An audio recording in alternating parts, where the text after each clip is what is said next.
Good morning madam. Good morning. ഇരിക്കാൻ ഞാൻ പറഞ്ഞില്ല, എഴുന്നേൽക്കാനും പറഞ്ഞില്ല. Sit down.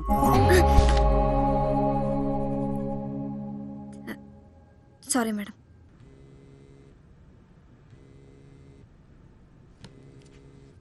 അവര് ശീലമൊന്നും അല്ലടി, സാക്ഷാൽ ജൂലിയ റോബോട്ട്സ്. നീ അവരുടെ ഓഫീസ് ഒന്ന് കാണണം. ഇവിടെ ഒരു പ്യൂണിന്റെ പണി കിട്ടിയാലും ഞാൻ ചെയ്യും. അവരെവിടെ? ടോയ്ലറ്റിൽ പോയി.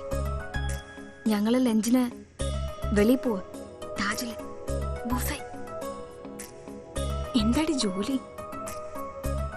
അതുമാത്രം പറഞ്ഞില്ല. നിന്റെ സംശയം ശരിയാണോടി? പാർട്ട് ടൈം ജോലി അന്വേഷിക്കുന്ന നിന്നെ പോലൊരു വെടക്കിന് താജിൽ ബുഫേ. എന്താടി ഇത്? വലിയാണോ? അത് വേണ്ട,